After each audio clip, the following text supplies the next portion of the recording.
Deddy Yusuf dorong P3K diangkat jadi PNS tanpa tes. Pengabdian mereka sudah cukup, begini penjelasannya. Polemik status P3K menjadi PNS kembali memanas setelah Wakil Ketua Komisi 2 DPR RI Deddy Yusuf menyampaikan sikap tegasnya.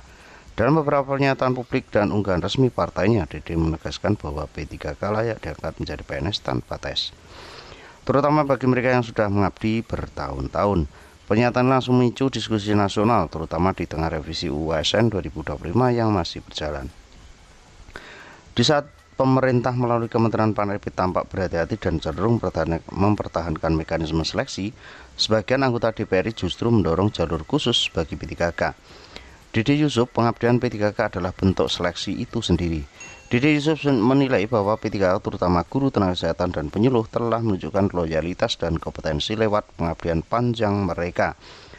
Di banyak daerah, P3K bekerja dalam kondisi minim fasilitas, beban kerja tinggi, dan tanggung jawab yang sama dengan PNS. Menurut Deddy, pengabdian panjang itu sendiri sudah menjadi bukti kualitas hingga tidak perlu lagi mengulang seleksi. Ia juga menekankan bahwa P3K seharusnya mendapatkan pasangan karir, status ASN penuh, serta hak pensiun yang selama ini tidak mereka miliki. Deddy juga menyoroti fakta bahwa sebagian P3K telah bekerja belasan tahun sebelum akhirnya diangkat melalui skema P3K. Menurutnya, ketidakpastian status hanya akan melemahkan motivasi dan membuat banyak tenaga berkualitas hengkang ke sektor lain. Selanjutnya, revisi UU ASN jadi kunci konversi P3K ke PNS. Dalam revisi UU ASN yang sedang dibahas, Komisi 2 DPR RI berperan besar menentukan arah kebijakan kepegawaian nasional. Deddy Yusuf menyampaikan bahwa DPR RI memperjuangkan klausal yang memungkinkan P3K langsung dianggap menjadi PNS tanpa seleksi ulang. Dorongan ini berdasarkan 3 pertimbangan utama.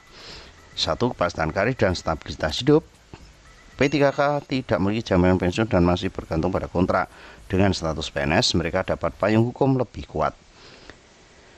Yang kedua, penghargaan atas pengabdian panjang. Deddy menilai bahwa banyak P3K telah bekerja dengan dedikasi tinggi, bahkan sebelum sistem P3K lahir. Selanjutnya, kebutuhan ASN berkualitas di daerah. Banyak instansi sudah sangat bergantung pada tenaga P3K yang jumlahnya mencapai lebih dari 1,7 juta orang. Ini kalau ditambah dengan paruh waktu 2 juta lebih ya sahabat-sahabat. Jika klausal ini lolos, maka jalur konversi tanpa tes akan menjadi bagian resmi dari sistem ASN Indonesia. Selanjutnya, dukungan publik menguat, tapi pemerintah masih berhati-hati.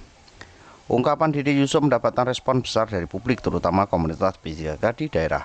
Banyak menilai bahwa hal ini merupakan angin segar setelah bertahun-tahun penggulat dengan ketidakpastian status. Namun di sisi lain, pemerintah terutama Kemenpan RB masih memegang prinsip bahwa jalur PNS harus melalui seleksi berbasis merit. Penolakan pemerintah terhadap konversi otomatis sebelumnya telah disampaikan, sehingga perdebatan antara eksekutif dan legislatif masih sangat terbuka. Potensi konsekuensi jika usulan dijalankan.